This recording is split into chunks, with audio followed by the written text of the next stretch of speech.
tares bundled and burned during the great tribulation. Matthew 13:30. Let both grow together until the harvest, and in the time of harvest I will say to the reapers, gather ye together first the tares, and bind them in bundles to burn them, but gather the wheat into my barn. Most today do not understand that the tares are sown during the great tribulation hour. The tares are sown in the midst of the wheat harvest. Understand, the wheat cannot be sown until first the barley is sown in the fall and harvested in the spring. Here we see types of the fall of man and the death and resurrection of Jesus Christ. The wheat is not sown until the spring and harvested in the summer, which speaks of God's wrath being poured out. This is why we see the Lord saying to his beloved bride, "Arise, my love, and come away." He is warning her to come away, because summer is approaching, the harvest and trampling of the grapes.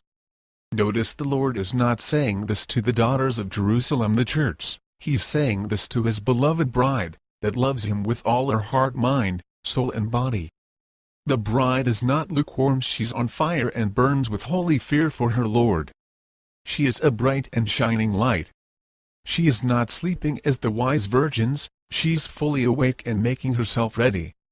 Revelation 19:7. Let us be glad and rejoice, and give honor to him, for the marriage of the Lamb is come, and his wife hath made herself ready.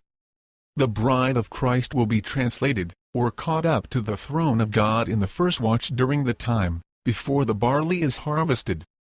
The bride is not the barley harvest as a whole, she is the first fruits that comes out of the barley harvest.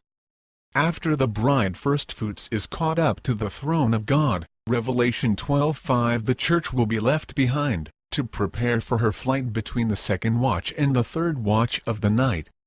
This is why Jesus said, "And if ye shall come in the second watch, or come in the third watch, and find them so, blessed are those servants."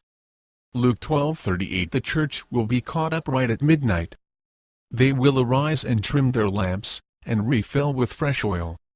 Matthew 25:6. And at midnight there was a cry made, Behold, the bride and groom cometh, go ye out to meet them. Once the church, the barley harvest, is caught up into the middle of the air, the remnant of her seed, the wheat, will be left behind, to go through great tribulation and be headed for their testimony of Jesus Christ. Revelation 7:13. And one of the elders answered, saying unto me, What are these which are arrayed in white robes? And whence came they?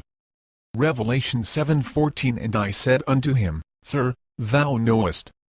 And he said to me, These are they which came out of great tribulation, and have washed their robes, and made them white in the blood of the Lamb.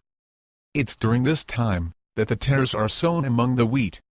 This is where we see the angels come forth and bundle the tares during the great tribulation hour.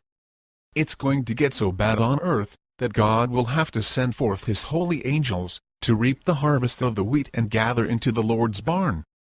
Matthew 13:30. Let both grow together until the harvest, and in the time of harvest I will say to the reapers, Gather ye together first the tares, and bind them in bundles to burn them, but gather the wheat into my barn. Matthew 3:12. Whose fan is in his hand, and he will thoroughly purge his floor, and gather his wheat into the garner, but he will burn up the chaff with unquenchable fire. Notice John says he's gathering the wheat, not the barley. Since the barley has already been harvested, all that's left is the wheat, and tares to be bundled and burned in the fire. Last but not least, the harvest of the grapes. Revelation 14:18. And another angel came out from the altar, which had power over fire, and cried with a loud cry to him that had the sharp sickle, saying, Thrust in thy sharp sickle, and gather the clusters of the vine of the earth, for her grapes are fully ripe. Revelation 14:14. And I looked, and behold a white cloud, and upon the cloud one sat like unto the Son of Man, having on his head a golden crown, and in his hand a sharp sickle.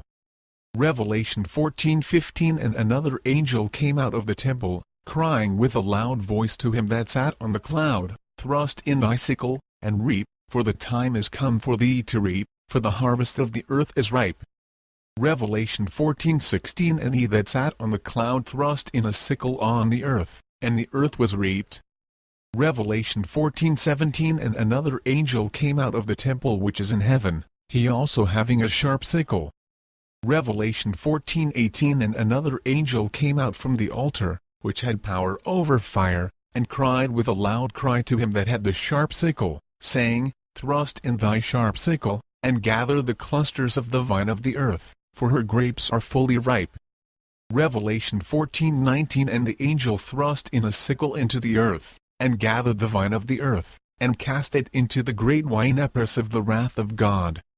Revelation 14:20 And the winepress was trodden without the city, and blood came out of the winepress, even unto the horse bridles, by the space of 1,600 furlongs.